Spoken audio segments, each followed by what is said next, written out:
बिस्मिल्लाहिर्रहमानिर्रहीम। अस्सलाम वालेकुम। मैं हूं माया खान और मैं हूं Shahzeb Ahmed. A very good morning. एक नए हफ्ते के साथ, बहुत सारी खबरों के साथ, बहुत सारी अपडेट्स के साथ, एनिवर्सरी आप लोगों के साथ सेलिब्रेट करने के बाद सुबह सवेरे पाकिस्तान में एक बार फिर आपके सामने हाजिर है। और शुभनामा आगाज करने से पहले शाहज़ेब को कहूंगी, शाहज़ेब कैसा जबरदस्त सेलिब्रेशन रही ना। बिल्कुल, सेलिब्रेशन का सिलसिला सारा दिन चलता रहा। जिस तरीके से हम देख रहे थे, हर शहर में हर जगह पर केक काटे गए सालगिरह के, और 7वीं सालगिरह भरपूर तरीके से उसका जश्न मनाया गया। तो एक बार फिर मेरी तरफ से, हमारी तरफ से 92 न्यूज़ को ये 7वीं सालगिरह मुबारक हो। और बाकायदा तौर पर अब शुभनामा का आगाज बिल्कुल आगाज करते हैं शाहज़ेब। वज़ीर आज़म इमरान खान के हवाले से जो उनका दौरा है चीन, जिसपे हम जिक्र कर रहे थे, अपडेट दे रहे थे कि वो जाएंगे और कैसा रहेगा, अब उनका दौरा कंप्लीट हो गया, वो पाकिस्तान वापस आ चुके हैं। बिल्कुल, और आपको बताएं कि वज़ीर आज़म की चीनी सदर से भी मुलाकात हुई। साथ में वज़ीर आज़म इमरान खान ने शी जिनपिंग को दौरा पाकिस्तान की दावत भी दी है और कहा कि चीन पाकिस्तान का साबित कदम साथी, मजबूत हामी और आहनी भाई है।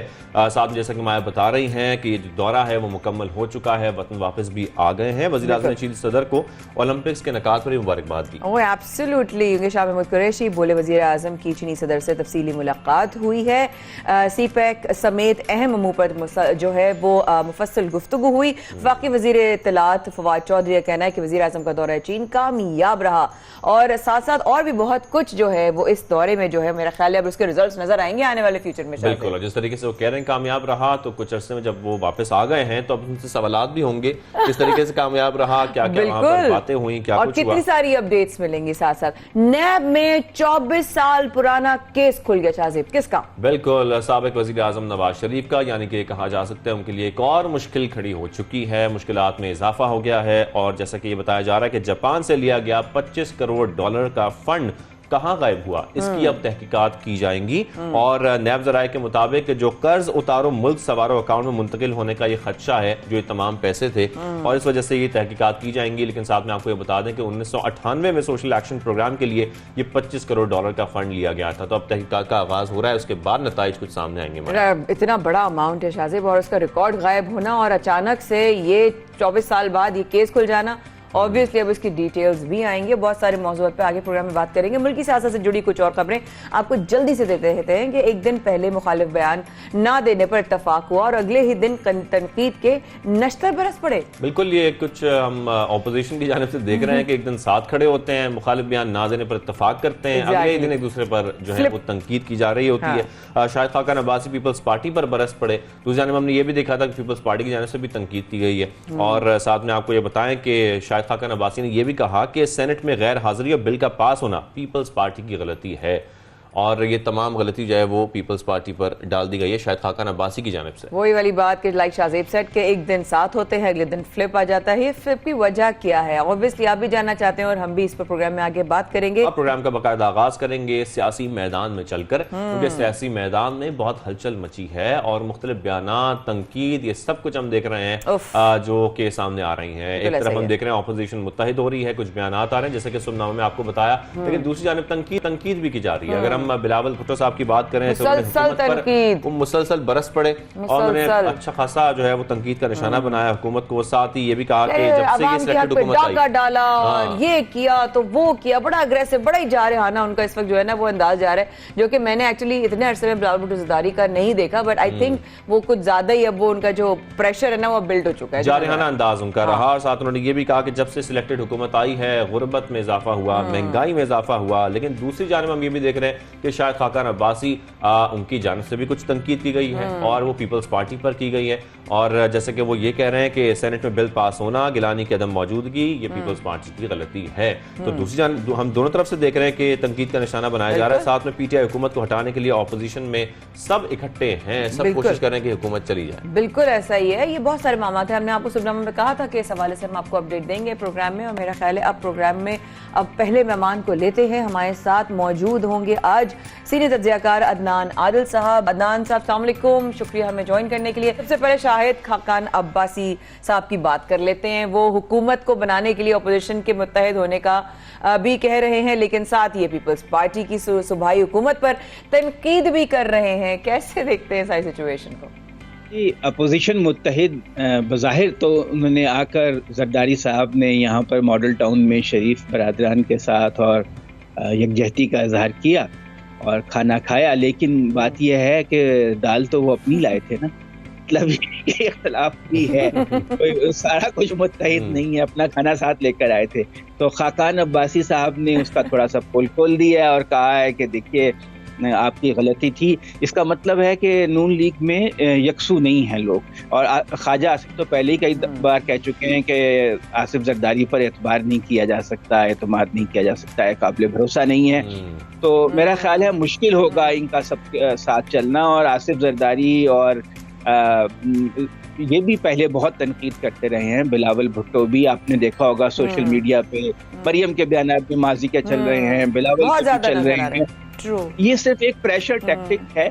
असल में जब तक क्यू लीग और MQM और GDA साथ हैं PTI के, उनकी हुकूमत को हटाया नहीं जा सकता। और एजिटेशन की इतनी इनमें सलाहियत नहीं है कि ये कई महीने पूरे मुल्क को मफलूज कर दें।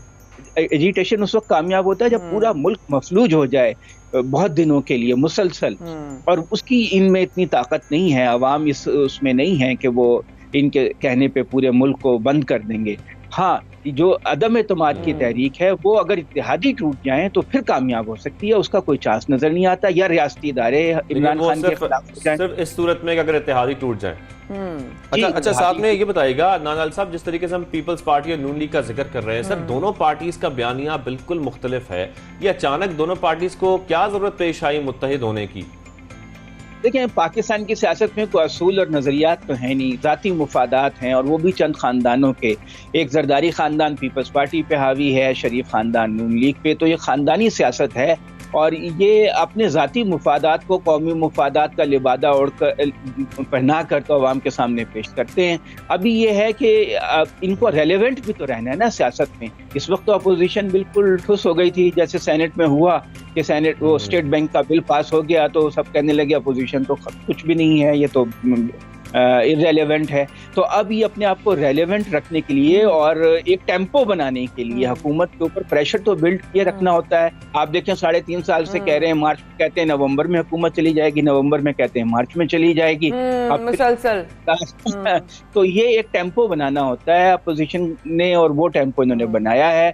और इससे ज्यादा कुछ नहीं है। अपोजिशन जो है हुकूमत को प्रेशर में रखना चाहती है। इन्हें ये भी डर है कि कहीं ऐसा ना हो कि अगले 1-1.5 महीने में इमरान खान असम्बलियां तोड़ दें या कोई ऐसा फैसला कर लें नए इलेक्शन का अचानक, तो फिर हम बिल्कुल ही बगैर तैयारी के पकड़े जाएंगे। तो अभी से कुछ आपस में इस तरह का मोमेंटम बनाए रखो कि अगर ऐसा कुछ मसला हो जाए तो हम उसके लिए तैयार हों। तो बेसिकली प्रेशर। अच्छा, बिल्कुल। अच्छा, प्रेशर बिल्ड करें। अदनान सर, अभी एक सवाल जो हम लोगों ने अभी एनिवर्सरी पे भी बहुत किया और इस पर काफी लोग सवाल बार बार कर रहे हैं, नवाज शरीफ साहब की वापसी के हवाले से। जावेद लतीफ साहब ने बड़ी गारंटी दे दी कि भाई वो आ रहे हैं, वो बहुत जल्द आएंगे। तो क्या नवाज शरीफ साहब आ रहे हैं, नहीं आ रहे हैं? आपने पहले भी कहा था कि कोई चांस नहीं है, बट आप अब इस बयान के बाद क्या कहते हैं? देखिए, अगर तो वो जेल में जाना पड़ा उन्हें, फिर तो नहीं आएंगे। वो उस सूरत में आएंगे जब उन्हें ये यकीन हो कि जेल में नहीं जाना पड़ेगा, क्योंकि नवाज शरीफ साहब की हिस्ट्री है कि वो कभी भी जेल में नहीं रहे।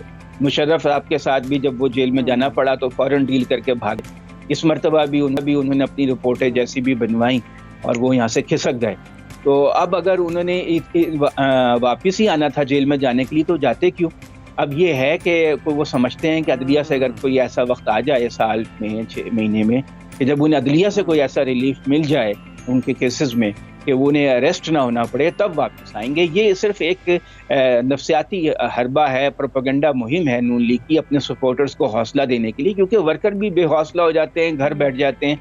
तो उनको मोबिलाइज करने के लिए आपको कुछ ना कुछ प्रोपेगेंडा करना पड़ता है। शाहिद खाकान अब्बासी ने तो टीवी पे कहा था कि हम तो मीडिया में खेल खेल रहे थे, एक चीज बिकती है तो हम बेच रहे थे।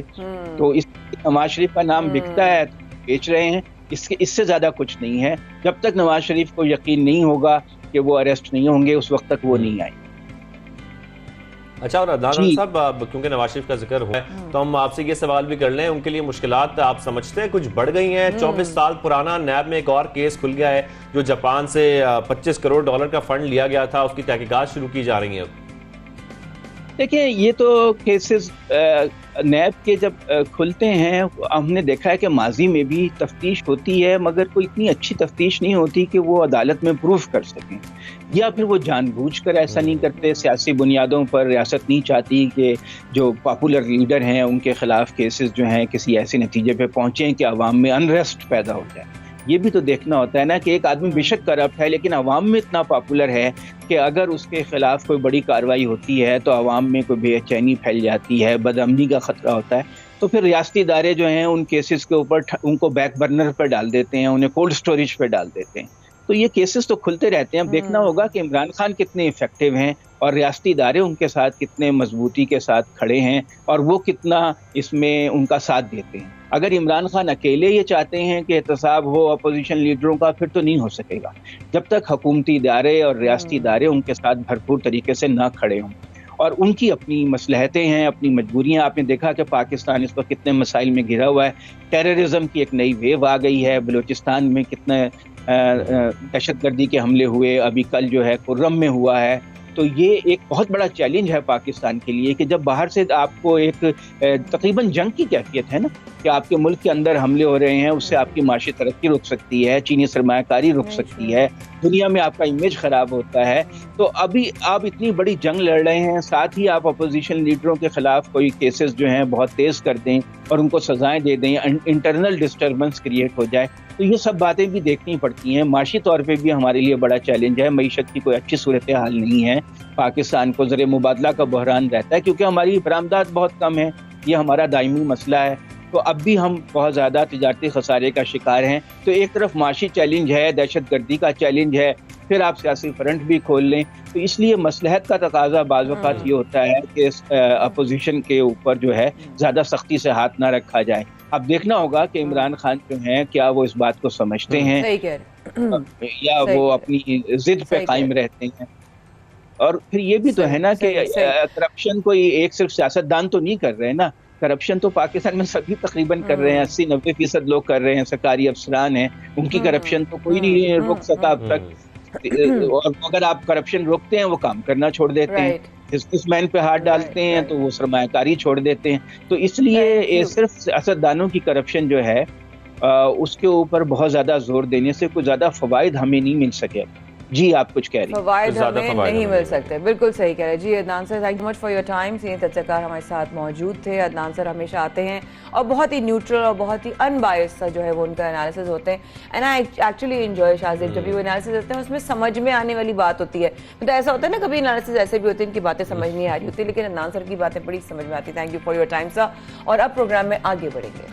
आगे बढ़कर हम एक अहम मामले पर बात करेंगे, क्योंकि जिस तरीके से हम देख रहे हैं कि IMF की जानिब से जो पाकिस्तान को शराइत हैं अब थमा दी गई हैं। बताया जा रहा है कि बिजली के घरेलू सार्फिन की सब्सिडी खत्म, पर्सनल इनकम टैक्स बढ़ाने के लिए इकदाम करें, बरामद कुनंदगान और कारोबारी अफराद की मुराद पर नजरसानी की जाए। कहा कि हुकूमत पब्लिक प्रोक्योरमेंट अथॉरिटी के नए जवाब जारी करे। यानी कि ये भी कहा जा रहा है कि अब जो बैंकों का सरमाया पूरा करने के लिए इकदाम हैं वो भी किए जाएं। साथ में IMF की शराइत पर मजीद भी हम बात करेंगे, क्योंकि एक तरह से हम देख रहे हैं कि एक बार फिर जो सख्त शराइत है वो पाकिस्तान को थमा दी गई हैं। तकरीबन 6 शराइत जो हैं वो बताई जा रही हैं, तो इसी पर हम बात कर लेते हैं। तर्जुमान वजारत खजाना मुज़म्मिल असलम साहब हमारे साथ मौजूद हैं। मुज़म्मिल साहब, आपको खुशामदीद कहेंगे सुबह सवेरे पाकिस्तान में। सर, हम आपसे यही जानना चाहेंगे, जिस तरीके से हम देख रहे हैं कि IMF की जानिब से पाकिस्तान को मजीद कुछ शराइत थमाई गई हैं, इसकी तफसीलात अब सामने आई हैं, काइंडली बताइएगा कि इन पर अमल दरामद से आम आदमी की जिंदगी पर कितना असर पड़ेगा। सर देखिए, बात यह है कि आम आदमी जो है पाकिस्तान में 6 लाख तक जिसकी तनख्वाह है वो यानी कि साल में 6 लाख रुपए तनख्वाह है, उस पर कोई टैक्स नहीं है। ठीक है, महीने के 50,000 रुपये जो कमाता है उस पर कोई टैक्स नहीं है। और फिर 50,000 से फिर जो अगर 10 लाख रुपये तक कमाता है उसका जो है महीने का कोई 1,000, 2,000 रुपये, 3,000 रुपये टैक्स है। ठीक है जी, 50,000 से ऊपर जो कमाता है। मसला ये है कि IMF की आप बात साइड पे रख लें। हमेशा से सबकी शिकायत ये होती है कि पाकिस्तान में इनकम टैक्स की शरह जो है बढ़नी चाहिए और सिर्फ 20 लाख लोग 25 लाख लोग टैक्स देते हैं 22-23 करोड़ में, ताकि ये जो एक तवाजुन है इनडायरेक्ट टैक्सेस और डायरेक्ट टैक्सेस का, उसमें बैलेंस क्रिएट किया जाए। अब ये जो अखबारात में खबरें चल रही हैं कि जी तनख्वाह तबके के ऊपर मजीद टैक्स लग रहा है, ये बिल्कुल ऐसा कोई सिलसिला नहीं है। जो पर्सनल इनकम टैक्स है, एक डॉक्टर भी देता है, एक वकील भी देता है, एक छोटा कारोबार करता है, ये तमाम वो लोग हैं।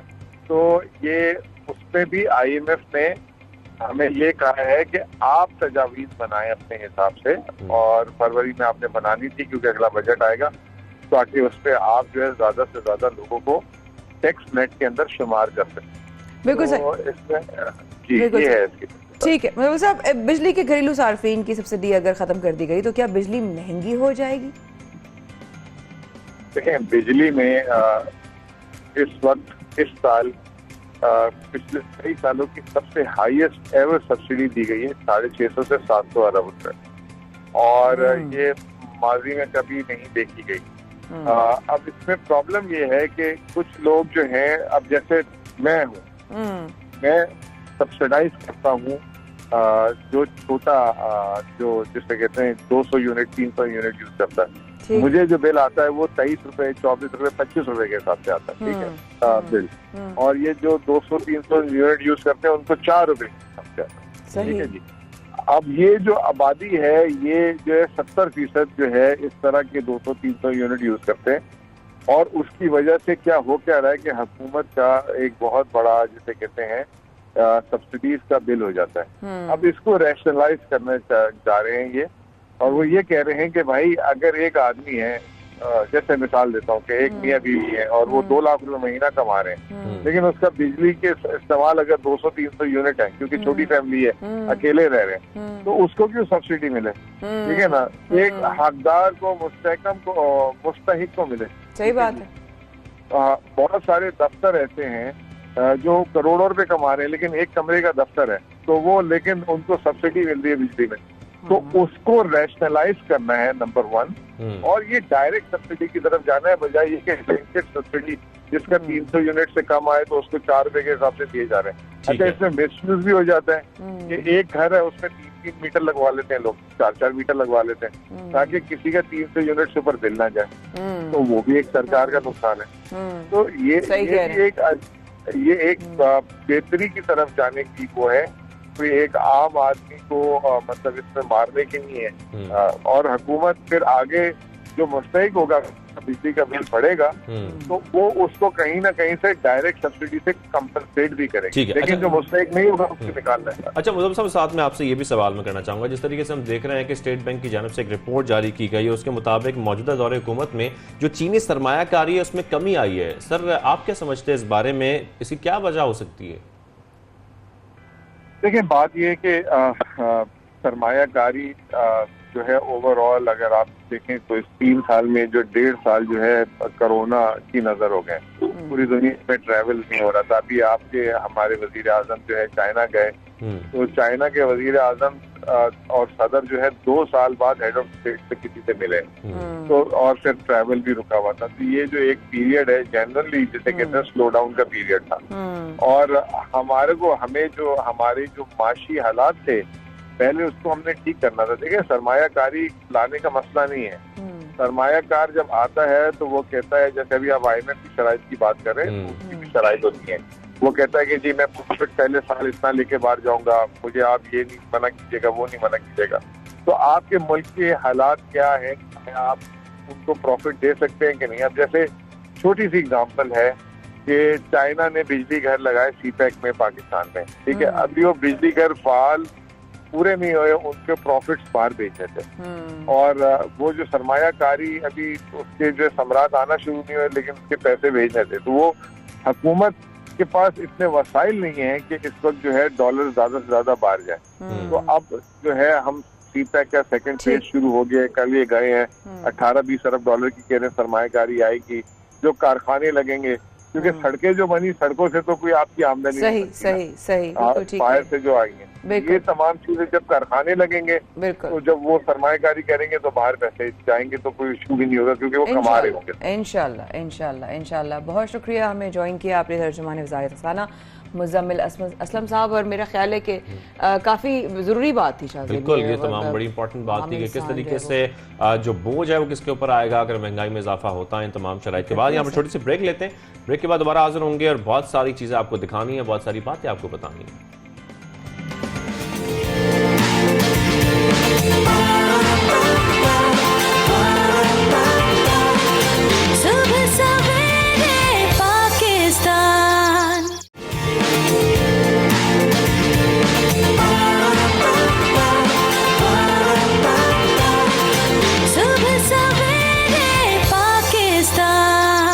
एक बार फिर हमारे साथ रहने का बहुत शुक्रिया। आप देख रहे हैं सुबह सवेरे पाकिस्तान, शाहज़ेब अहमद और माया खान के साथ, क्योंकि हफ्ते का पहला दिन है और बहुत सारी अपडेट्स आपको देना बहुत ज़रूरी है। लेकिन वक्फे में मैं शाहज़ेब से बहुत सारी बातें कर रही थी, क्योंकि अब जो सेगमेंट आ रहा है वो मैं बहुत ज़्यादा एक्सपीरियंस कर चुकी हैं आप। Oh God, like anything if you ask me, तो मैं सिर्फ ये कहूँगी कि मैंने बहुत करीब से इस तरह की चीज़ें देखी हैं, गुजरी हूँ, सहा है, बर्दाश्त किया है, हर्ट हुई हूँ, रोई हूँ, but then again I am in front of you, अल्हम्दुलिल्लाह। मतलब व्यूज के चक्कर में सोशल मीडिया पर, यूट्यूब पर ऐसी वीडियोस बनाई जाती हैं, उनके ऐसे कैप्शंस लिखे जाते हैं, खबरें दी जाती हैं, उनमें कोई सदाकत नहीं होती, कोई सच्चाई नहीं होती, लेकिन सिर्फ ये इस खातिर किया जाता है कि लोग उस पर क्लिक करें, उस वीडियो को खोल लें, उस वीडियो को देख लें, चाहे उसके बाद वो कुछ भी कह रहे हो, कोई भी कमेंट कर रहे हो, कोई भी रद्द अमल उनका है, लेकिन एटलीस्ट वो वीडियो खोल लें। और शहजाद, कोई भी प्रोसेस नहीं है उसको चेक करने का, क्रॉस चेक करने का, तस्दीक करने का, कोई प्रोसेस नहीं है, कोई उसूल भी नहीं है। जब लोग ये खबरें देख रहे होते हैं, बहुत सारे लोग ये खबर मान लेते हैं, फिर उनको तस्दीक करनी पड़ती है। मतलब आप बगैर तस्दीक ये खबर कैसे दे सकते हैं? ये एक जिम्मेदारी भी है। मतलब अगर आपको कोई नहीं रोक रहा तो आपके ऊपर भी ये जिम्मेदारी है कि आप कोशिश करें कि जो खबर आप दे रहे हैं, लोगों तक पहुंचा रहे हैं, मैसेज को दे रहे हैं, उसमें सच्चाई हो, उसमें सदाकत हो। क्योंकि हम ये देख रहे हैं कि एक मारूफ अदाकार, आप कुछ कहना चाह रही हैं? मैं कहती थी, आपकी बात से कही थी कि अगर मैं सवाल करती हूँ आपसे, चले सोशल मीडिया पे किसी के कैरेक्टर असैसिनेशन हो गया, ठीक हो गया, ठीक है, अगर आपने किसी के फैमिली के बारे में कुछ कह दिया, किसी के पर्सनल लाइफ में घुस गए, दवाजी लाइफ में आप घुस गए, किसी के फैशन पे कह दिया, किसी के बेतुकापन पे कह दिया, किसी के फंबल पे कर दिया, सब कुछ सही है, लेकिन एक्सट्रीम क्या हो सकती है शाहज़ेब अकॉर्डिंग टू यू, ये देखने वालों के जहन में एक्सट्रीम क्या हो सकती है? किसी की मौत की खबर बहुत खतरनाक हो सकते हैं, कुछ भी हो सकता है, आपकी मेंटल हेल्थ उससे मुतासर हो सकती है, आप डिप्रेशन का शिकार हो जाते हैं, एंजाइटी का शिकार हो जाते हैं, बहुत सारे ऐसे मामला भी होते हैं। आप किसी की डेथ की खबर, अल्लाह बख्शे मोइन अख्तर साहब, मोइन अंकल की खबर आती थी, ठीक है, अल्लाह बख्शे उमर शरीफ साहब की खबरें आती थी, अनवर मकसूद अल्लाह पाक अनवर अंकल को जिंदगी सेहत दे, सलामती दे, उनके बारे में आती है, आए दिन उनके बारे में कोई ये खबर फैला रहा था। लाइक शाहज़ेब से, जस्ट बिकॉज आपको अपने व्यूज चाहिए, आपको कोई डर नहीं है अल्लाह का कि आप क्या पकड़ हो जाएगी। और आज हम किसका जिक्र कर रहे हैं? आज हम जिक्र कर रहे हैं कॉमेडियन का, गुलकार का, अदाकार, मेजबान अली गुलपीर, जिनकी अक्सर आप वीडियो सोशल मीडिया पर देखते हैं, उन सबको बहुत हंसाते हैं, बड़ी अच्छी उनकी वीडियोस होती हैं। उनके बारे में किसी ने ये वीडियो बनाकर डाल दी कि अली गुलपीर खुदा न खास्ता जो है अल्लाह माफ करे इंतकाल कर गए हैं। तो ये एक इस किस्म की खबर डाली गई और ये लिखा, जब उनकी जानिब से ट्वीट किया गया अली गुलपीर की जानिब से, तो उन्होंने कहा कि मैं मर चुका हूं और कब्र से ट्वीट कर रहा हूं। ये उन्होंने उस वीडियो का जवाब दिया मजाहिया तरीके से। तो खैर अली गुलपीर से हम इस बारे में बात भी करेंगे साथ में, क्योंकि उन्होंने ये भी कहा कि मैं इतनी आसानी से जाने वाला नहीं हूं। नहीं, अल्लाह जिंदगी सेहत दे Ali, God bless you, you are our artist, our talent, and may you glow and shine इंशाल्लाह। But thank you for giving time, ये बहुत जरूरी बात है इस पे। आप तो अली गुलपीर से हम बात करेंगे सबसे पहले पाकिस्तान में। अली, आपको खुशामदीद। अली, जिस तरीके से हम ये देख रहे हैं, ये व्यूज के चक्कर में हो क्या रहा है? हर तरफ से कुछ ऐसी वीडियो सामने आती है, किसी के बारे में कुछ भी कह दिया जाता है। आपको कैसे पता लगा? किसी रिश्तेदार या दोस्त ने आपको बताया कॉल करके? मुझे असल में ये मैसेज आया, मैं दुबई में मेरा शो है जुमे को, तो मुझे किसी ने व्हाट्सएप किया कि तुम्हारा तो इंतकाल हो गया, तुम कैसे कर सकते हो शो जुम्मे को। तो मैंने कहा अच्छा, तो उसमें बस देखा और तो बस इट्स फनी, बिल्कुल मिस इन्फॉर्मेशन है, बट इस मेरे लिए क्योंकि इतनी कोई सीरियस कोई बड़ी प्रोपेगेंडा नहीं है, बट ये है कि it's wrong, but in this case it was just funny. Ali वो वाली बात बताइए। देखिए, इस तरीके से सोशल मीडिया पे हम थोड़ी देर पहले यही बात कर रहे थे कि बगैर तस्दीक के कुछ भी लगा देंगे, कुछ भी लिख देंगे, बगैर सोचे उसका क्या रेपरकशंस हो सकते हैं, उसका इफेक्ट क्या हो सकता है। अकॉर्डिंग टू यू ये कितना खतरनाक है? काफ़ी डिसइंफॉर्मेशन काफ़ी बैड है, क्योंकि ये बहुत सारी, जैसे अमेरिका में हुकूमत गिरा दी, फेक न्यूज़ से। वैसे ही हमारे लिए भी ये मिस इन्फॉर्मेशन काफ़ी प्रोपेगेंडा हो सकती है, हेट डिस्क्रिमिनेट कर सकती है, यू नो, माइनॉरिटीज़ के अंदर ये सब। तो वो थोड़ा ये this is a quite serious issue. बिल्कुल आप सही कह रही हैं, मिस इन्फॉर्मेशन फैलाई जा रही है मुख्तलिफ तरीकों से, और वही बात है कि व्यूज की खातिर, कुछ चंद पैसे कमाने की खातिर। तो जिस तरीके से सोशल मीडिया पर अली ये वीडियोस फैलाई जा रही हैं, गलत खबरें फैलाई जा रही हैं, आप समझते हैं इनके खिलाफ कार्रवाई होना बहुत जरूरी है, एक्शन लेना बहुत जरूरी है? Good question. आई थिंक हमारे यहाँ होता है थोड़ा बहुत, ऐसा नहीं है कि बिल्कुल छूट है। साइबर क्राइम है, बहुत सारी चीज़ें FIA कर रही है, बट इसका अगेन मतलब ये नहीं है कि बिल्कुल 100% सोल्यूशन है। Technology day by day advance कर रही है। लोग you know IP address change करके फिर दूसरी ID बना के through, you know, it's very easy कि अब नई आइडेंटिटी बना के एक नई प्रोपेगेंडा और नए झूठी न्यूज़ बनाने शुरू कर लें। पर हाँ, आई थिंक प्लेटफॉर्म्स को ज़्यादा लेना चाहिए, जैसे YouTube को एक्शन लेना चाहिए, क्योंकि उनको थोड़ा देखना चाहिए कि ये न्यूज़ जो गलत प्रोपेगेट कर रहे हैं उनको फिर रिपोर्ट करना चाहिए। अच्छा अली, एक बात बताइए, हम आप हमेशा ऑब्वियसली सोशल इश्यूज पे, कभी वो गैस नहीं था तो उस पर भी आपने रैप कर दिया, कभी और कोई बात होगी उस पर भी यू डिड रैपिंग। तो अब बात ये है कि ये जो इशू है ऑब्वियसली अब ये आपकी भी दिल के उतना ही करीब है जितना मेरे, इस पर कोई गाना बनाने का सोचा है?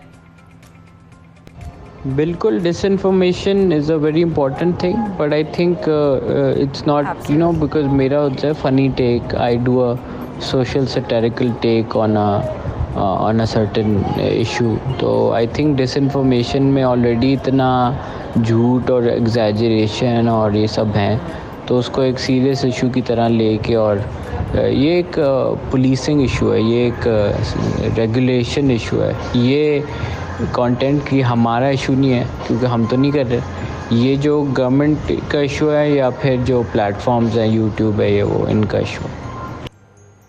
Ali, thank you so much for giving time, और इतना अच्छा लगा आपसे बात करके, और इस तरह के इशू का हमारी actually we are very fortunate कि हमारी बात हो सकी हम दोनों की आपसे, और हमने दुनिया को बताया कि आपके साथ ये क्या हुआ है, और ये अवेयरनेस के लिए आई एम श्योर आपके जो और फैंस हैं, बड़े बुजुर्ग बच्चे सब जो आपसे मोहब्बत और आपको पसंद करते हैं, वो भी आपके लिए आवाज़ उठाएंगे, और वो इस तरह की, मैं कहती हूँ इस तरह की इशू पर आवाज़ उठानी चाहिए कि कैसे आप किसी के बारे में कुछ भी लिख देते हैं, और वो इंसान अपनी ज़िंदगी में एक अंडा बना रहा होगा, उसको पता चलेगा अच्छा मेरे बारे में ये लिख दिया, अब उसके लिए नया खाता खोल दिया, परेशानी लग रहा है वैसे, क्योंकि इंतकाल मुंतकिल होने को कहते हैं, हो सकता है उन्होंने जान के मिसलीड किया लोगों को, और अंदर खबर कुछ और इस किस्म की हो कि भाई वो यहाँ ट्रैवल कर रहे हैं, नहीं, but then again, लेकिन आप मिसलीड तो एटलीस्ट लोगों को कर रहे हैं। हाँ, लेकिन इंतकाल लिखा ना उन्होंने, इंतकाल हो हमारी नजर में कि हमारी असल जिंदगी की तरफ बढ़े, वो हमारे दीन की तरफ से है, बट इंतकाल होना दुनिया की जो आम जबान है, एक इंसान मर गया, अब ये लफ्ज मर गया मतलब वाली बात है कि अगर एक मर गया अफसोसनाक खबर, कैसे आप किसी के बारे में बात है कि आप ऐसी खबर दे रहे हैं जिसमें क्लैरिटी नहीं है, जिसमें मिस इन्फॉर्मेशन है, साफ आप लेकर किसी का इंतकाल हो गया, दैट्स वेरी अनफेयर। तो ये तो सारी बातें हो गई, और साथ में आपको हम आगे चलते हैं, कुछ प्रोग्राम में बहुत सारी हमने आपको कहा था कि सरप्राइजेस भी हैं, खबरें भी हैं। पता है, इत्तेफाक की बात है कि मैं कल ही इस बारे में सोच रही थी, और आज हम लोगों को इस बारे में खबर भी दे रहे हैं, जो हमारी अगली खबर है। क्या दे रहे हैं अगली खबर? देखिए जनाब, हमने KPK के हवाले में कभी हम टूरिज्म को कवर कर रहे होते हैं, कभी हम एजुकेशन के हवाले से कर रहे होते हैं, कभी जो है हम बात कर रहे होते हैं अपना जब उनका एक्सपो में जाके जो है वो KPK के हवाले से जो है उसकी ग्रोथ के हवाले से, बिजनेस के हवाले से, इंटरनेशनल इन्वेस्टर्स के हवाले से कितनी खबरें आ रही होती हैं। मैं ये कल ही किसी से कही थी, यार इतना अगर फोकस हो रहा है KPK पे तो और सूबों पे भी हो, लेकिन आज की खबर आपको लेकर चले, इन्वेस्टमेंट इन KPK। अब आपको बताएंगे कि दुबई एक्सपो खैबर पख्तूनख्वा हुकूमत के लिए अच्छा साबित हुआ है, माशाल्लाह। बिल्कुल अच्छा इसलिए साबित हुआ क्योंकि सूबे के लिए अरबों रुपए की सरमायाकारी आ रही है। दुबई एक्सपो में हम देख रहे थे KPK की जानिब से जिस तरीके से वहाँ पर हमने मुख्तलिफ जो प्रोजेक्ट्स रखे गए और मुख्तलिफ इन्वेस्टमेंट्स के लिए वहाँ पर जो दस्तखत हुए हैं, जो मुआहदे हुए हैं, उसके बाद ही कहा जा रहा है कि बहुत बड़ी एक सरमायाकारी होने जा रही है। साथ में क्योंकि सूबे के इंफ्रास्ट्रक्चर और आवाम के लिए अच्छे जो है ये तमाम इकदाम और ये तमाम मुआहदे साबित होने जा रहे हैं। क्या बात है। तो इसमें क्या कुछ हुआ, जो दुबई एक्सपो हुई, इसमें कितना फायदा पहुंचने जा रहा है सूबे को, इसी पर मामले पर बात करने के लिए CEO Khyber Pakhtunkhwa board of investment and Hasan Daud Bhatt sahab हमें ज्वाइन कर चुके हैं, उनसे हम बात करेंगे। हसन साहब आपको खुशामदीद कहेंगे। सर, दुबई एक्सपो का हम जिक्र कर रहे हैं, खैबर पख्तूनख्वा लिए काफी अच्छा ये साबित हो रहा है, कितनी बड़ी सरमायाकारी आ रही है सूबे के लिए? वो ये है कि जब हम इसके टारगेट सेट कर रहे थे तो हमने इसके 2 एस्पेक्ट पे टारगेट किए। एक एस्पेक्ट था कल्चर एंड हिस्ट्री और हमारा जो सकाफत है उसको शोकेस करना, और दूसरा जो था वो इन्वेस्टमेंट की जो पोटेंशियल प्रोजेक्ट्स हैं उनको शोकेस करना। तो हम जाने से पहले कुछ प्रोजेक्ट्स का हमने तैयारी की, उनकी फिजिबिलिटीज़ स्टडीज़ कराई, और उस लिहाज से फिर हम तैयारी के साथ एक्सपो पे गए, क्योंकि हम समझते थे on behalf of the government कि ये एक बहुत अच्छा प्लेटफॉर्म गवर्नमेंट ने हमें प्रोवाइड किया है खैबर पख्तूनख्वा और दूसरे सूबों को, कि वो जाकर अपना पोटेंशियल भी शोकेस कर सकें, अपने बारे में एक नैरेटिव बिल्डिंग भी कर सकें और उसके थ्रू इन्वेस्टमेंट को ला सकें अपने रिस्पेक्टिव प्रोविंस में। तो हमें जब ये मौका मिला तो हमने वहाँ पे जाके पहले तो सेमिनार्स कराए, जिसमें हमने पहले कॉटेज इंडस्ट्री से शुरू किया, फिर हम उसके बाद ग्रेजुअली आगे बढ़े, स्पेशल इकोनॉमिक जोन, मुख्तलिफ industrial sector, mines and minerals, इनको शोकेस किया। और फिर 16 तारीख को हमने वहाँ पर एक इन्वेस्टमेंट कॉन्फ्रेंस कराई और उसमें रिस्पॉन्स काफ़ी ओवरवेलमिंग था। इसके अंदर जो इन्वेस्टमेंट आई है वो मेनली 5 सेक्टर्स में है, जिसके अंदर एनर्जी का सेक्टर है, जिसके अंदर टूरिज्म का सेक्टर है, जिसके अंदर स्पेशल इकोनॉमिक जोन्स के अंदर इन्वेस्टमेंट आई है, और दीगर और एरियाज हैं जिसके अंदर इन्वेस्टमेंट आई। और हमारे अपने जो रफ एस्टिमेट्स हैं, क्योंकि अभी MOUs हैं, उसमें यह है कि तकरीबन ये 8 to 10 बिलियन की इन्वेस्टमेंट होगी, जिसके अंदर मेजर इन्वेस्टमेंट जो है वो इंटीग्रेटेड टूरिज्म जोन्स में होगी, इसके अलावा एनर्जी के सेक्टर्स में होगी, और स्पेशल इकोनॉमिक जोन जिसमें रशिया का ही ख़ास तौर पे सिग्निफिकेंट है, उसके अंदर इंडस्ट्रियलिस्ट आएंगे और उन्होंने लैंड के सिलसिले में, लैंड एक्विजिशन के सिलसिले में MOU साइन किए हैं, और वहाँ पर दीगर इंडस्ट्रीज़ को लेकर आएंगे, जिसके अंदर लेबर इंटेंसिव इंडस्ट्रीज़ है, जिसके अंदर हाईटेक इंडस्ट्री हैं, और फूड और बेवरेजेस की इंडस्ट्रीज़। अच्छा हसन साहब, क्योंकि आज़म इमरान खान का जो है वो टूरिज्म को प्रमोट करने का बहुत ही उनका उनका जोर भी होता है, ऑब्वियसली उनका विजन है, and he is looking forward कि पाकिस्तान का टूरिज्म ग्रो करे। अच्छा, अब KPK की हुकूमत जो है मजीद जो है टूरिज्म के डिपार्टमेंट को लेके, उसके फ़रोग के लिए किस तरफ जा रही है, क्या डायरेक्शन है? जी सर। जी देखिए, जो सेहत का जो एरिया होता है, ये एक ऐसा सेक्टर है और ऐसी एक इंडस्ट्री है जिसके थ्रू इमीडिएट आप इकोनॉमिक इम्पैक्ट ला सकते हैं, और इसमें लोकल जो इंडस्ट्री है उसको भी प्रमोशन होती है। आप टूरिज़्म को प्रमोट जब कर रहे होते हैं तो उसके अंदर आप लोकल जो टूरिस्ट होते हैं, जिससे हमारी इकोनॉमी के अंदर जो मिडिल क्लास भी ग्रो कर रही है, लोग पैसे स्पेंड कर रहे हैं टूरिज़्म पे और एंटरटेनमेंट पे, तो वो हमारा फोकस होता है। और फिर बाहर के जो टूरिस्ट होते हैं, जो कि पाकिस्तान जैसे एरियाज़ जहाँ पर टूरिज़्म सस्ती है, जहाँ पर एंटरटेनमेंट सस्ती है, वहाँ पर आने को तरजीह देते हैं। फिर एडवेंचर टूरिज़्म के बहुत सारे मौके होते हैं। तो प्राइम मिनिस्टर इमरान खान के विजन के मुताबिक और हमारे चीफ मिनिस्टर साहब के विजन के मुताबिक टूरिज़्म को फोकस एरिया रखे गए। इसीलिए जो हमारी कल्चर और टूरिज़्म अथॉरिटी है उसके चेयरमैन भी हमारे CM साहब हैं, और वो एफर्ट कर रहे हैं with support of other stakeholders कि जो हमारी टूरिज़्म है एक तो एको फ्रेंडली हो, सस्टेनेबल हो, और इसके अंदर इंटीग्रेटेड टूरिज़्म जोन्स का एक नोवल आइडिया लेकर आए हैं, जिसके अंदर लाइक स्पेशल इकोनॉमिक जोन हम एक एरिया को डेवलप करेंगे ताकि वहाँ पर जो इंडस्ट्री, जो टूरिज़्म इंडस्ट्री है, उसके जो मशरूमिंग इफेक्ट है, जो उसकी जो इन्वायरमेंट पे अगर बुरा इम्पैक्ट होता है उसको कंट्रोल किया जाए और टूरिज़्म को प्रमोट किया जाए। सिमिलरली गवर्नमेंट अपने फंड्स से, अपने एफर्ट से जो इंफ्रास्ट्रक्चर है, रोड्स कनेक्टिविटी है, उसको इम्प्रूव कर रही है, इंटरनेट की अवेलेबिलिटी को इंश्योर किया जा रहा है, और मोर इम्पॉर्टेंटली हम एक नैरेटिव बिल्ड कर रहे हैं जो ट्रू नैरेटिव है अबाउट खैबर पख्तूनख्वा और उसकी टूरिज़्म का, ताकि ग्लोबली हमारे पास टूरिस्ट आ सकें, वो आके एक्चुअली देख सकें कि कितनी खुदा ने हमें एक नेचुरल एंडाउमेंट दी है, कितने हमारे पास ऐसी जगह हैं जो कि दुनिया में और कहीं नहीं है। तो इन सब चीज़ों को under the vision of the prime minister and the chief minister इनको प्रमोट किया जा रहा है। इसमें ग्लोबल बेस्ट प्रैक्टिसेस को देखा जा रहा है ताकि ये ऐसी टूरिज़्म प्रमोट होए जिससे आपकी एनवायरनमेंट भी आपकी प्रोटेक्ट रहे और इसके अलावा लोगों को सस्ती एंटरटेनमेंट टूरिज्म मुहैया की सर, जा आप जिस तरीके से रहे हैं एनर्जी सेक्टर का, टूरिज्म सेक्टर का, इसमें बड़ी बड़ी इन्वेस्टमेंट्स होने जा रही हैं, कई मौके पैदा होंगे, लोग भी दिलचस्पी ले रहे हैं इन मुआहदे करने में। तो सर, इससे अगर हम खैर पख्तूनख्वा की बात करें तो वहाँ की कितने फीसद आबादी को जो है वो मौके मिलेंगे या उनको फायदा पहुंचेगा?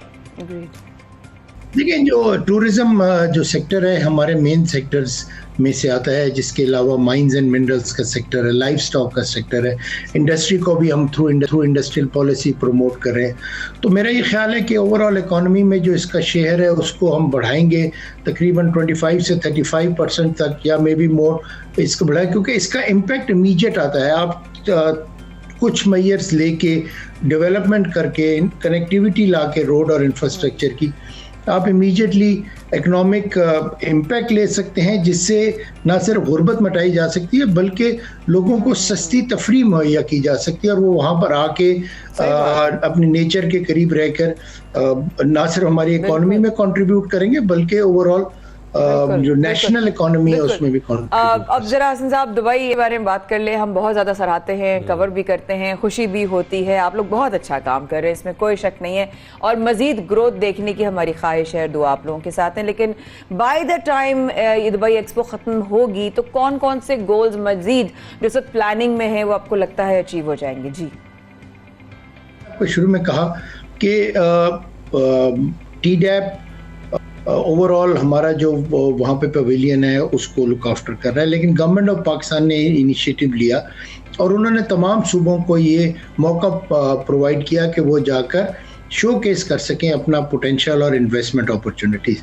हमारे बाद अब GB इस वक्त यही काम कर रहा है, उसके बाद AJK की बारी आएगी जाके वो भी शोकेस कर सके। तो इस तरह तमाम सूबों को जब एक महीना मिला, उन सब ने तैयारी की और उसके बाद जाके अपना शोकेस किया ये पोटेंशियल। तो मेरे ख्याल में इसके नतीजे में ना सिर्फ हमारी इकोनॉमी के अंदर पॉजिटिव, जिस तरह हमने MOU साइन किए हैं, इस तरह आई एम श्योर दूसरे सूबे भी एफर्ट करेंगे ताकि वो इन्वेस्टमेंट को ला सकें अपने रिस्पेक्टिव सूबों के अंदर। और इसके अलावा ये कि हमारे टूरिस्ट का नंबर यकीनन ग्रो करेगा। मोर इम्पोर्टेंटली पाकिस्तान का जो ट्रू इमेज है वो प्रेजेंट किया गया है इस एक्सपो के थ्रू, जिसमें पाकिस्तान के ना सिर्फ टूरिज्म साइट्स बल्कि जो कल्चरल हमारे अंदर फ्यूजन है वो भी दिखाया गया है। और आई थिंक जितने एटलीस्ट मैं अपने महीने में जितने भी जो विजिटर्स होते थे उनसे डिस्कस करता था तो वो पाकिस्तान के पवेलियन को, पाकिस्तान को बहुत सराहते थे और इस एफर्ट को सराहते थे कि हमने जाकर एक्सपो को, दुबई एक्सपो को बहुत अच्छी तरह यूटिलाइज किया in terms of showcasing our country, in terms of showing बिल्कुल the true image of Pakistan की ट्रू पिक्चर सामने आई है। जिस तरीके से हमने दुबई एक्सपो में देखा, खास तौर पर जो ये वहां पर तमाम चीजें KPK की जानिब से रखी गई थी, सरमायाकारी हो रही है, मुआहदे हो रहे हैं, इसका वाकई फायदा पहुंचेगा तमाम लोगों को भी। Sir thank you very much. Hasan Daud Bhatt sahab हमारे साथ मौजूद थे और तफसीली बात कर रहे थे, लेकिन क्योंकि हफ्ते का आगाज हुआ है माया, तो हमें स्टॉक मार्केट बात करना बहुत जरूरी है। पिछले हफ्ते का क्लोज भी बहुत अच्छा हुआ था शाजी, आपने बहुत ही अच्छी बात की वाकई में कि जो पाकिस्तान स्टॉक एक्सचेंज की बात करें तो जुमे के दिन जब मार्केट क्लोज हुई तो उस वक्त भी बहुत मुस्बित तरीके से वो क्लोज हुई थी। और आज जब हफ्ते का पहला दिन है मंडे, जो कि जब मार्केट खुलने वाली होती है तो लोग इंतजार करते हैं कि किस तरह से उसका आगाज होगा, तो आज का आगाज भी जो है वो बहुत मुस्बत आगाज हुआ है। 100 इंडेक्स 45,900 पॉइंट्स की सतह पर ट्रेड कर रहा है। साथ में गुज़िश्ता हफ्ते भी हमने जैसे कि माया जिक्र कर रही हैं, रुझान बहुत अच्छा देखा था, मुस्बत रुझान देखा था। साथ में आपको ये भी बताएं कि कई पॉइंट्स का ट्रेडिंग में 800 से ज़ायद पॉइंट्स का इजाफा रिकॉर्ड किया गया है। लेकिन मार्केट की क्या सूरत हाल है, क्या अपडेट्स हैं, किन सेक्टर्स में ज्यादा हम देख रहे हैं कि रुझान पाया जा रहा है, इसी पर बात करने के लिए सरमायाकारों के बारे से हमारे साथ मौजूद है शहमाद शराज। बताइएगा सरमायाकारों का क्या रुझान है आज के दिन? जी बिल्कुल, कारोबारी हफ्ते का आज पहला रोज है और ट्रेडिंग के आगाज के साथ ही 100 इंडेक्स में मुस्बत रुझान देखा जा रहा है और इस वक्त मार्केट 10 पॉइंट्स इजाफे के बाद 45,900 पॉइंट्स की सतह पर ट्रेड होते हुए दिखाई दे रही है। जबकि गुज़िश्ता हफ्ते मार्केट में जो है वो जबरदस्त इजाफा जो है वो रिकॉर्ड किया गया था। इस हवाले से जो एदाद शुमार हमें बताते हैं वो ये है कि 800 से ज़ायद पॉइंट्स जो है उसमें इजाफा देखा गया था 100 इंडेक्स में, और इंडेक्स 45,900 पॉइंट्स की सतह पर बंद हुआ था जुमे के रोज। अगर मार्केट कैपिटलाइजेशन की अगर बात की जाए तो तकरीबन 135 अरब रुपए की जो मार्केट कैपिटलाइजेशन है वो बढ़ गई थी और 7,553 अरब रुपए की जो मार्केट कैपिटलाइजेशन है वो हमने देखी थी। और इस हवाले से जब हमारी स्टॉक ब्रोकर से बात हुई तो उनका ये मौक़िफ़ था कि IMF की शराइत पूरी होने के बाद जो है वो तवक्कुआत की जा रही थी कि IMF से जो है $1 अरब की खती रकम जो है वो पाकिस्तान को मिल जाएगी। और इसी वजह से ये जो मुस्बत खबरें थी उसने मार्केट पर भी मुस्बत जो है असरअंदाज दिखाया और इसी वजह से पूरा हफ्ते जो है रोजाना की बुनियाद पर 150 से 200 पॉइंट्स का जो अप एंड डाउन है वो हमें देखने को मिला। और मार्केट के इख्तिताम पर जो है 100 इंडेक्स में 800 से ज़ायद पॉइंट्स का जो इजाफा है वो रिकॉर्ड किया गया और 100 इंडेक्स 45,900 पॉइंट्स की सतह पर बंद हुआ। तो मेरा ख्याल है शाज़ेब अच्छा स्टार्ट हुआ एंड आई गेस कि अच्छी उम्मीद है कि ये हफ्ता जो है वो पाकिस्तान स्टॉक एक्सचेंज के हवाले से अच्छा रहेगा। So obviously we wish Pakistan stock exchange all the very best and thank you so much Shiraz, आपने हमें अपडेट किया।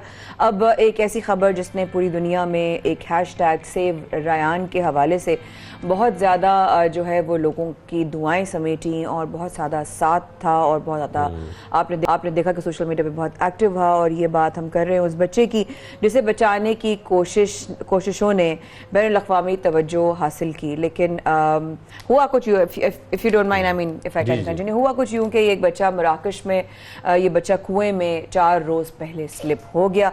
इस बच्चे की जो है इमदाद हकाम जो है वो तमाम बेहतरीन कोशिशों के बावजूद उस बच्चे को नहीं बचा सकी और वो बच्चा हलाक हो गया। रायन नामी इस बच्चे को कुएं से निकालने की कोशिश में पूरा मुल्क जो है वो साथ लग गया और दुआओं के साथ साथ कोशिशें भी करने लगा और सैकड़ों लोग इस कुएं पर जाकर पहुंच चुके और हज़ारों लोग सोशल मीडिया के हवाले से हैशटैग सेव रयान के हवाले से हुआ। ये बच्चा जो है तकरीबन 32 मीटर यानी 104 फीट शाज़ेब नीचे जा गिरा था। बिल्कुल, और क्योंकि कहा यह जा रहा था कि लैंडस्लाइडिंग का भी खदशा था क्योंकि वो बच्चा उसी जो लैंडस्लाइडिंग है उसमें दब ना जाए।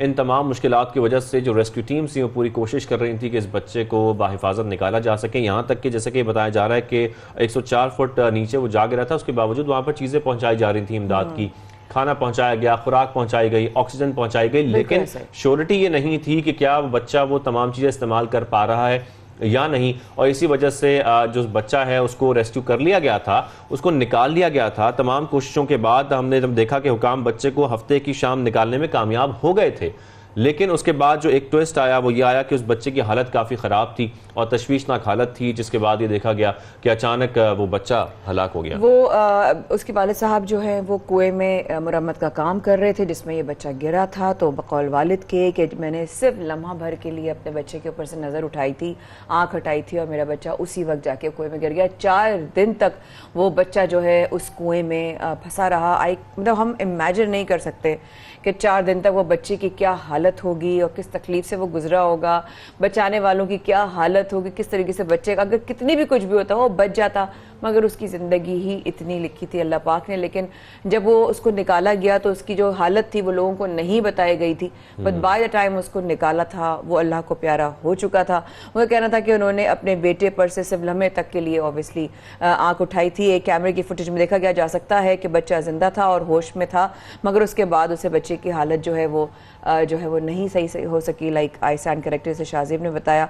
शाज़ेब कितनी तकलीफ दे अमल रहा होगा वो 4 दिन। कोशिश की जा रही थी कि एक इस पूरे जैसे कि कुएं का जिक्र किया जा रहा है, इस कुएं को खोद कर चौड़ा किया जाए, लेकिन उस पर खदशा ही जाहिर किया जा रहा था। ख़तरनाक वो इसलिए था कि तमाम जो मलबा है या कह लें कि तमाम जो वहाँ पर पत्थर है वो पत्थर उस बच्चे के ऊपर ना गिर जाए और वो बच्चा नीचे दब के ना मर जाए। इस वजह से उस बच्चे को पूरी कोशिश की गई निकालने की। और जिस तरीके से सोशल मीडिया पर हम देख रहे हैं कि उस बच्चे को सपोर्ट करने के लिए पूरा ट्रेंड चलाया गया, सेव रयान की जो है हैशटैग इस्तेमाल किया गया, हज़ारों लोग सैकड़ों लोग वहाँ पर भी पहुँचे, माया उस कुएं पर भी पहुँचे सपोर्ट के लिए, लेकिन उसके बावजूद ये बच्चा जाबर ना हो सका। जब वो उसकी हालत तशवीशनाक थी तो वो चल बसा। Shahzeb you are right, I mean इतनी कोशिशों के बाद मतलब कोई कुछ नहीं कर सकता था। बड़े ऑब्वियसली सुनकर जानकर इंतहाई दुख और समझ में भी नहीं आ रहा हम लोगों को हम किस तरह इस बच्चे के बारे में बताएं। लेकिन वही वाली बात है, कुछ जगहों पर आकर आप कुछ नहीं कर सकते। They did everything they could. दुनिया में जहाँ जहाँ सेव रयान हैशटैग चला वहाँ लोगों ने दुआएं की, लेकिन उस बच्चे की जिंदगी ही इतनी थी। और आप ये देखिए, ये है जिंदगी के कैसे कैसे हालात और मामलात में भी अगर आपका वक्त आ गया है तो आपको अल्लाह पाक अपने पास बुला लेगा। बस ये मासूम बच्चा अल्लाह के और इसमें हम पास साथ चला एनिमेशन गया में आपको दिखा भी रहे हैं, जिस तरीके से ये पता लग रहा है कि वो जिस कुएं में गिरा है उसके साथ जो घड़ा खोदा गया उसमें किस तरीके से जो रेस्क्यू टीम्स हैं वो कोशिश करते रही तमाम सामान पहुंचाने की। वहाँ पर कुछ ऑक्सीजन का सामान भी पहुंचाया गया, किस तरीके से उस बच्चे को ऑक्सीजन, क्योंकि जाहिर बात है जब आप इतनी गहराई में हो तो सबसे बड़ी प्रॉब्लम ये होती है कि आपको ऑक्सीजन नहीं मिल रही होती, और ऑक्सीजन के लिए भी साथ खुराक के लिए भी तमाम चीज़ें दी जा रही थी, कोशिश की जा रही थी कि बच्चा किस तरीके से बाहर निकल आए, और निकाल भी लिया गया उसको, जो हफ्ते की शाम का जिक्र किया जा रहा है। लेकिन उसके बाद जिस तरीके से एक अफसोसनाक खबर आई उस पर लोग भी बहुत अफसरदा हैं, सोशल मीडिया सार्फिन भी बहुत अफसरदा हैं, और एक ट्रेंडिंग खबर थी जिसके बारे में लोग अपना रद्द-ए-अमल दे रहे हैं। बिल्कुल, हम सब की तरफ से उनके वालिदैन के लिए, उनके अहले खाना के लिए बहुत सारी दुआएं, हमारी तरफ से ताज़ियत। अल्लाह पाक उस बच्चे के लिए आसानियाँ, उसके दर्जात बुलंद फरमाए। छोटा सा मासूम बच्चा था, लेकिन हाँ, हर चीज़ में कोई ना कोई, देखें हर चैलेंज में कोई ना कोई लर्निंग होती है। वो लर्निंग ये है कि हमें अपने ही बच्चों पे नज़र रखनी चाहिए। आए दिन जब पाकिस्तान में कहीं बारिशों के सिलसिले होते हैं या कोई गटर का नाला होता है, इस तरह करके बच्चे अक्सर जो है गिर जाते हैं उनमें, और बहुत दफ़ा बच्चे अफसोस के साथ मिल नहीं पाते। बस नज़र रखें, ख्याल करें, एहतियात करें। बच्चे शरारती होते हैं, क्योंकि बच्चे अगर शरारती नहीं होंगे तो कौन होगा। इस खबर में सबसे बड़ी चीज़ ये थी कि एहसास, कि तमाम जो लोग थे जो खुद भी काम कर रहे थे रेस्क्यू टीम्स के साथ मिलकर, उनको एहसास था कि हमने इस बच्चे को बचाना है, तो उन्होंने अपनी जानिब से भी पूरी कोशिश की। खैर ये खबर हमने जो आप तक पहुंचाई, जो ट्रेंडिंग खबर चल रही थी, लेकिन खैर बाद में ये वाकई इंतहाई अफसोसनाक खबर थी। यहाँ पर छोटी सी ब्रेक लेते हैं, ब्रेक के बाद बहुत चीज़ हैं जो आपके साथ शेयर करनी है।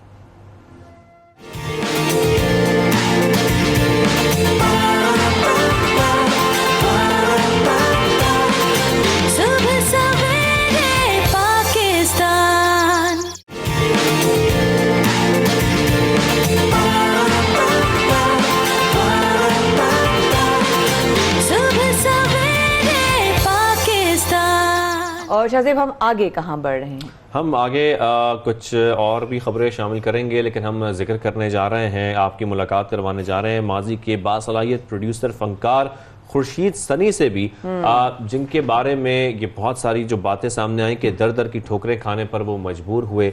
उसके बाद खुर्शीद साहब ने 15 साल से एक दरख्त के नीचे पनाह ले रखी है। अल्लाह अल्लाह, और आर्टिस्ट बड़ा ही कोई सेंसिटिव होता है। आर्टिस्ट अगर, जैसे हमने आए दिन देखा, हमने बहुत आर्टिस्टों को देखा है अपने, और मैं ग्रो कर गई देखते देखते देखते देखते। और जब पीटीवी में जाते थे तो कितने टैलेंटेड लोग होते थे आस पास, और बैठे होते थे कि उनका एक उनको और टैलेंट होता था शाहज़ेब, जेन्युइन टैलेंट होता था, लेकिन उसके बावजूद वो मौका और वो रिस्पेक्ट, वो स्पेस, वो प्रमोशन नहीं मिल पाती। और ये देखकर बड़ा अफसोस होता है, जिस तरीके से हम कहते हैं कि जो फनकार की इज्जत है उसको मिलनी चाहिए, वो बड़े सेंसिटिव लोग होते हैं, बेशक, और उनका ख्याल रखना बहुत ज़रूरी है, उनको वो तमाम मौके मिलना बहुत ज़रूरी है ताकि उनका जो फ़न है वो कायम रहे और वो चलता रहे। अब जिस तरीके से हम आपको बता रहे हैं खुर्शीद सनी साहब के बारे में, अरूज के बादल जो हैं वो छटते ही ज़िंदगी की रौनकें भी उनकी मांद पड़ गई। साथ में जैसे कि हम ये भी बात कर रहे हैं कि उनके अपने थे वो भी पराए हो गए, मुश्किलात बढ़ गई, सख्तियाँ बढ़ गई, उनकी मुश्किलात में कितना इजाफा हुआ, उनका गुजारा कैसे हो रहा है, किस तरीके से वो इस फ़न को ज़िंदा रखे हुए हैं। आज हम इन्हीं सख्तियों के बारे में जो उन्होंने झेली हैं इस पर हम आज उनसे बात कर रहे हैं। खुर्शीद सनी साहब में स्टूडियो में ज्वाइन कर चुके हैं। खुर्शीद साहब आमदीद करेंगे, कैसे हैं आप?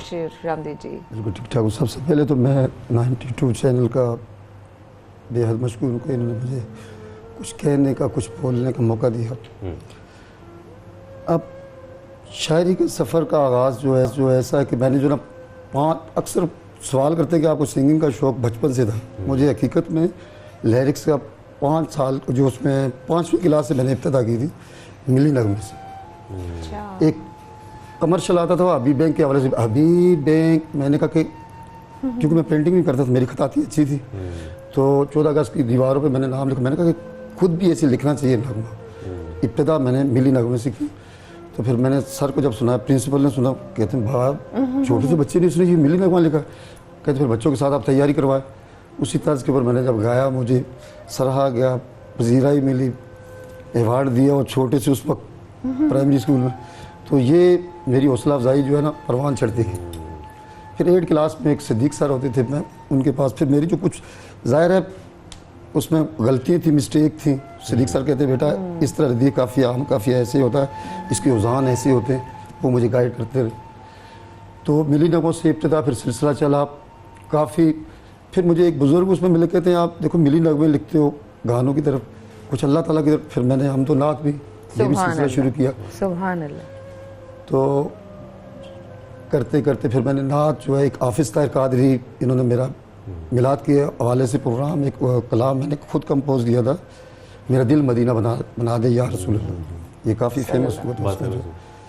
तो शायरी मेरी फिर इस तरह, एक सिंगिंग में काफ़ी अरसे से उसमें जो है टीवी पे मैं देखता था, मैंने कहा शायरी में करता हूँ, अब सिंगिंग की तरफ, जैसे मैं टीवी पे किसी का प्रोग्राम इंटरव्यू देखता था, उसमें जो है इंसान यानी एक अशरफ मखलूक का कोई काम नामुमकिन नहीं अगर करो, तो सर अक्सर मुझे बताते थे बेटा कोई भी काम नामुमकिन नहीं है। तो मैंने सिंगिंग की तरफ भी तवज्जो देना शुरू की, जैसे एनुअल प्रोग्राम होते थे स्कूल में, फिर मैंने उसमें कभी नात में, कभी नगमों में, कभी टेबलों में, तो इस तरह। अच्छा, इंतहाई मुश्किल सफ़र रहा है हमारा। मैं यही सुन रही थी और बात करते करते भी कि खुर्शीद भाई ये बताइए कि आपके बारे में बार बार इस बात का जिक्र किया है कि उरूज देखा और फिर जवाल देखा। उरूज क्या था, कैसा था उरूज, और जवाल था तो वो कितना? वो ऐसा सिलसिला था, कभी एक कहते हैं ना, वो अच्छे जब दिन होते हैं, तो बहारों के जब दिन होते हैं, तो उसमें सब फूल लोग साथ होते हैं, तो वो बहारों के मौसम में सभी साथ। उस पर मैंने सिंगिंग के हवाले से उसमें जो है फारस म्यूज़िकल बैंड था, एक इस्माइल केरल, उनके साथ सबसे पहले मैंने उनके साथ सिंगिंग करता रहा, फिर फारस म्यूज़िकल बैंड के साथ। तो काफ़ी अच्छे प्रोग्राम आर्ट्स कौंसल में मैंने उसमें भी हिस्सा लिया, उसमें सलीम जावेद, ये सलीम दानिश, इनके साथ भी हसन जहांगीर, मुलाकातें रही काफ़ी, मेरा आना जाना भी रहा। सलीम बहुत अच्छी नाइस तबीयत, मैंने जो अपनी लाइफ में देखा ना, सलीम दानिश जो अम्मा देख मुंडा बिगड़े, उन्होंने मुझे मोइन अख्तर साहब का वो जो है एड्रेस दिया था। हिना बच्ची मेरी एक छोटी सी है, फिर मेरा रुख ज़रा सा नातों की तरफ भी, जब नाते लिखने लगा ना, तो उसमें जो है मैंने कहा कुछ बच्चों को नातों की तरफ कुछ मैंने सुर, जो मेरे उस्ताद हैं पहले, जो उस्ताद जो सईद सागर, फिर उनके जो उस्ताद थे शौकत मलक शौकत ईसा खेलवी साहब, वो अताउल्लाह की शागिर्द हैं, तो उनसे मैं अब भी तरबियत ले रहा हूँ मौसीकी के हवाले से।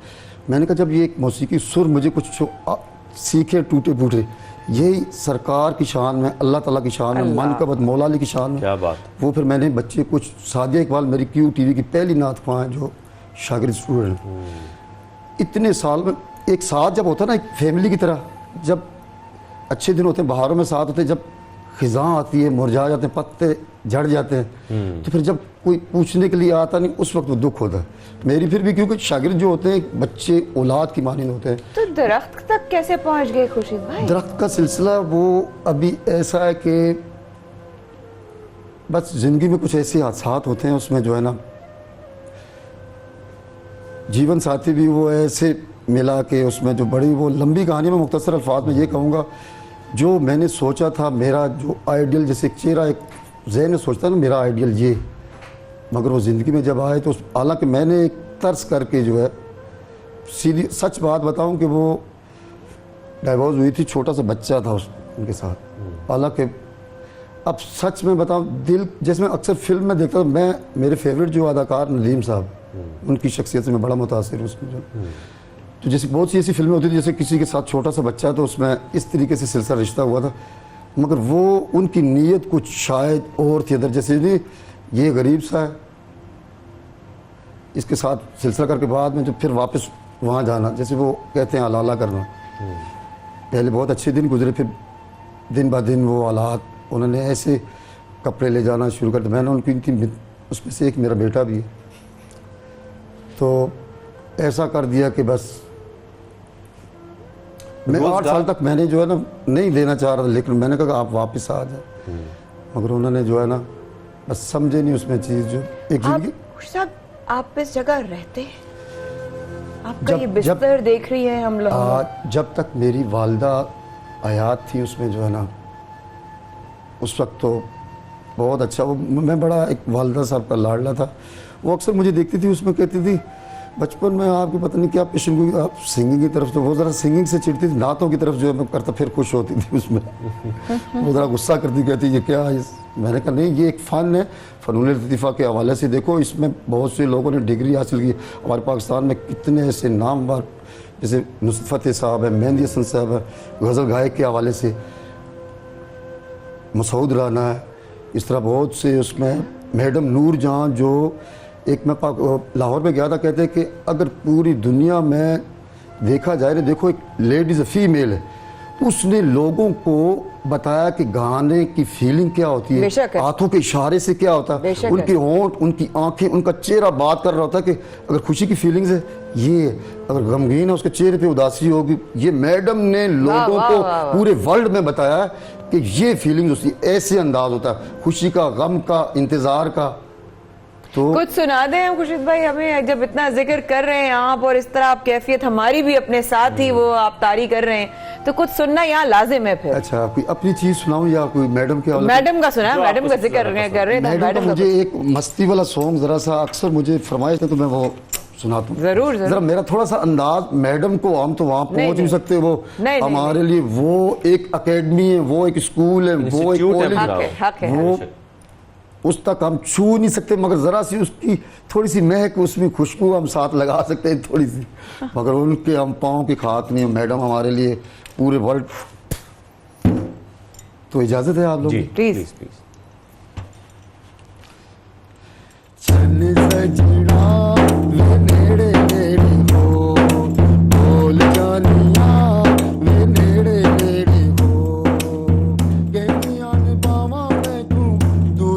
खलो हाय चन सजना वे नेड़े नेड़े हो, बोल जानिया वे नेड़े नेड़े हो, चलते चकोरी वांगू प्यार करिए, असी तो में दुनिया तू क्यों डरिए भाई क्यों डरिए, चलते चकोरी वांगू प्यार करिए, असी तो में दुनिया तू चन्ने ते चकोरी प्यार करिए, हंसी तो में दुनिया तू क्यों डरिए, कहतियां ने बावा में तू दूर न खलो हाय चन्न सजना वे नेड़े नेड़े हो, बोल जानिया वे नेड़े नेड़े हो। वाह वाह वाह वाह, जबरदस्त। इसमें जैसे मैंने रैपिंग स्टाइल थोड़ा सा, आपने कमाल स्टाइल डाला है। अच्छा, आपने जो है ना, जब गाना है तो आपने इसकी थोड़ी सी आपके पास आपने अपनी जिंदगी पे कुछ लिखा है खुर्शीद भाई, मुझे पता चला है कि आपने अपनी जिंदगी पे कुछ चाहता हूँ, मैं अपना मेरा लिरिक्स लिखी हुई फेवरेट सॉन्ग जो मैं सुनाना चाहता हूँ, दुनिया को सुनाए दिल की आवाज, मस्त आंखों के ऊपर, उसमें एक चीज जो है ना 3-4 में आइटम सुना, एक माँ की शान में, एक बच्चों के लिए किताब के हवाले से जो कुछ मेरे टॉपिक मेरे दिल में, आप यहाँ आज इंटरव्यू हो रहा, मैं बहुत बेहद मशकूर हूँ आप लोगों का। कुछ दिल की बातें आज जो मैं बड़ा जो अपने 3-4 आइटम वो सिर्फ आस्था यंत्र में सुना। आप एक काम करें, आस्था यंत्र दोनों का साथ मिलाकर जो सुना दें, फिर वक्त खत्म हो जाएगा। अच्छा, ये मस्त आंखें ऊपर आस्था यंत्र। मस्त आंखें तेरे ये हो, तेरे रुखसार बेसूरेशम, ये चांद सा मुखड़ा बना के सनम, मुसव्विर ने तोड़ा कलम, मस्त आंखें तेरे ये हो, तेरे रुखसार बेसूरेशम, तौबा तेरा ये मुस्कुराना, होठों की कलियों का कब कमान, तेरी अदा ये दिल में कसम से आग लगाए मेरी जाना,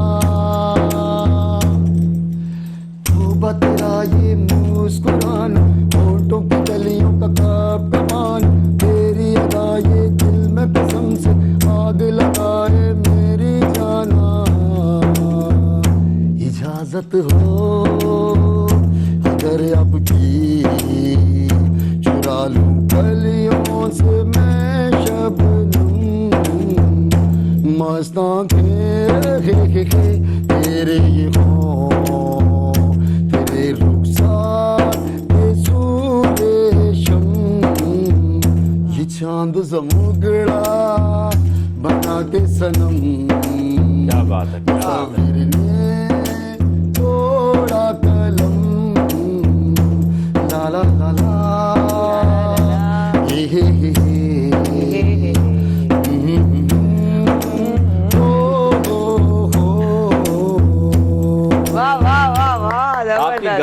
म्यूजिक के साथ जो आपका अंदाज है मैं उसको बड़ा एंजॉय कर रहा हूँ और इतना खूबसूरत आपका अंदाज है। उम्मीद करते हैं कि आपको ऐसे मौके मिलते रहे। आखिर में एक छोटा सा क्या कहना चाहेंगे हुकूमत को पैगाम या उनसे मुतालबा, क्योंकि बहुत सारे फंड्स होते हैं मुख्तसर लफ्ज़ों में ये मैं कहना चाहूँगा, मैंने कुछ तराने मिली नगमे लिखे क्योंकि मुझे बचपन में आर्मी में जाने का बहुत शौक था।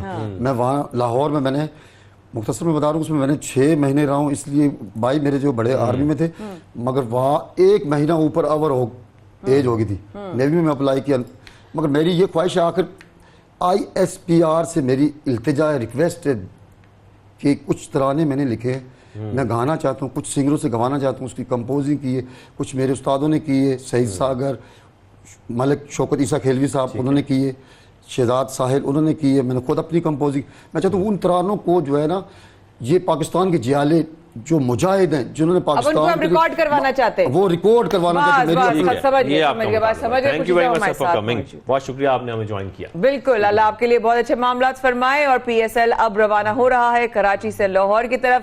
हम बहुत एक्साइटेड हैं मैचेस के लिए, आगे आने वाली टीम्स के लिए, कौन अच्छा परफॉर्म करेगा और कौन टूर्नामेंट में आगे बढ़ नहीं पाएगा, कौन आखिरकार जीतेगा PSL, सब इसके लिए एक्साइटेड है। कौन सी टीम के साथ जाएगा ये सहरा, तो इसके लिए आपको थोड़ा सा और इंतजार करना बिल्कुल पड़ेगा। शाहजेब और माया आपकी खिदमत में कल फिर खैर आफिस जिंदगी बखैर हाजिर होंगे। रखिएगा अपना ख्याल। सुबह सवेरे पाकिस्तान में सिर्फ कल सुबह तक के लिए इजाजत। शाम का 4 बजे का रिपीट देखना ना भूलिएगा। अल्लाह हाफिज।